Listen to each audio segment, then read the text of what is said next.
So, Steve, take us through your charts this morning. Sure. Well, I think Steve Kornacki would be jealous of my charts, although I can't draw on them, but they're a lot bigger than his anyway. So Steve versus Steve violence. Let's start with how important Disney is. You guys talked a little bit about it at the top of the show. Let me put some numbers behind that for you. So Disney's actually the third largest private employer in the state of Florida, although the largest at a single site, which it has, of course, in Orlando. And you can see that it has here about 75,000 employees at its parks in the Orlando area, and is said to be responsible for as many as 450,000 jobs in total in the area.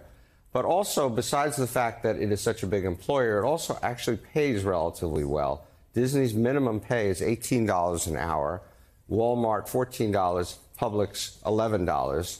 So these are good jobs, reasonably good jobs. They're not obviously millionaires, but these are reasonably good jobs for all those people in the state of Florida. And so you wonder why DeSantis would bite the hand that is in effect feeding him.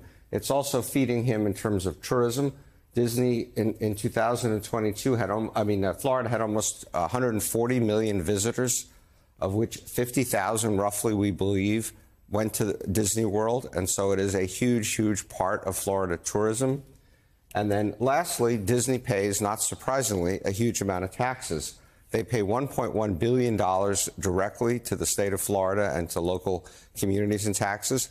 And again, by outside estimates, an Oxford Analytics study, the total tax revenues to state and local governments in Florida from Disney-related activities, $4.7 billion.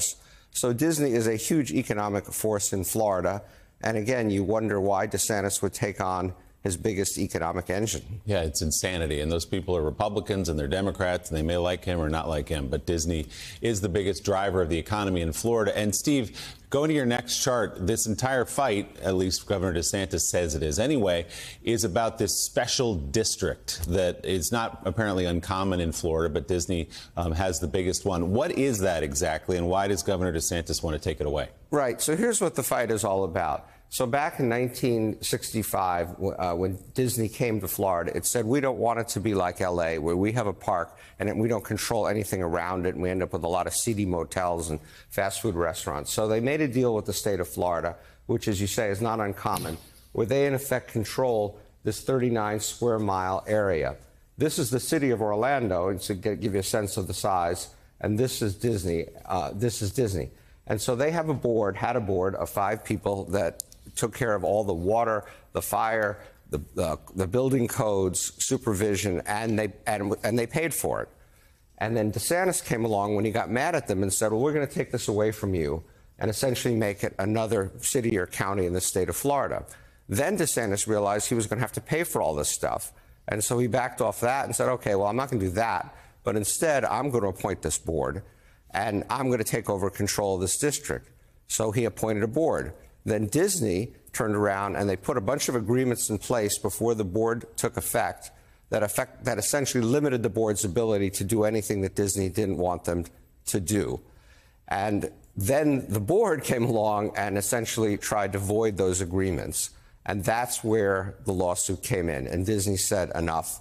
And they sued them under the First Amendment, basically saying that by going after Disney because it had said some things about the Don't Say Gay law, that violated their First Amendment and they were entitled to take control about. As you said, Willie, this is not that unusual in Florida. The Villages, which is a big retirement community that politicians regularly stop at, has a special district. The Daytona Speedway has a special district. It's nothing all that extraordinary, and Disney was a great corporate citizen that DeSantis just decided he wanted to take on in a stupid fight. It'd be interesting to know if Governor DeSantis also wants to take away the special district privileges of the Villages and the Daytona Super Speedway. I suspect he would not. Okay, let's go to your last chart, Steve. You talked about biting the hand that feeds you. Well, it appears Governor DeSantis is doing it even with his donors because Disney has given to Florida Republicans. Yeah, that's the other really strange thing here. You might think of Disney as a left-leaning kind of company, but in fact, and for obvious good reasons from their business standpoint, they have been mostly giving their money to Republicans. And you can see going all the way back to 2002, all this red. This is money that Disney has given to Florida Republicans, both candidates and PACs. And then this blue down here, these small blue bars down here, are money that Disney has given to Democrats. Just a few $1 million to Democrats and many millions of dollars to Republicans, including DeSantis. We don't know exactly how much DeSantis has gotten because a lot of this money went through PACs and things, but obviously a big beneficiary. And it's obviously why Disney did it. Florida is controlled by Republicans, has been for 20 years. And here's the other amusing thing, which is in 2022, after this started under Iger's predecessor, Bob Chapek, Disney basically stopped all their political contributions.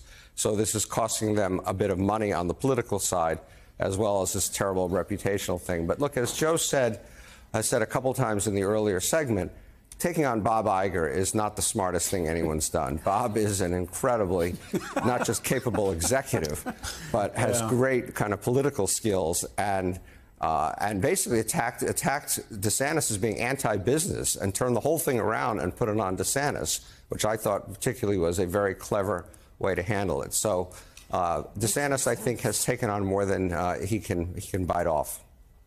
Yeah, no doubt about it. And Bob Iger is such a successful businessman and also such a successful political thinker. For years, he's had Democrats and other people who wanted him to run as a Democrat or as an independent for president or for governor or for any position because, again, he's great at what he does. So, yeah, far different. Steve Rattner, as always, thank you so much.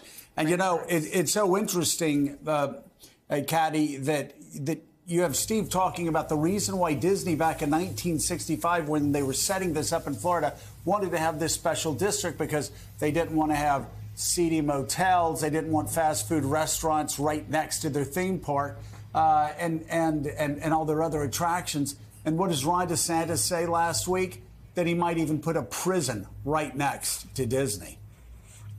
Yeah, I mean, it's a sort of, you know, poke in the eye of Disney that is particularly unnecessary. And what's going to happen to the tourists? What does Ron DeSantis think that does to families coming to the Disney theme parks with their kids if what they're driving past is some kind of maximum security prison on their way in? I mean, it's not the most inviting route to go and see your princess or Mickey Mouse, right?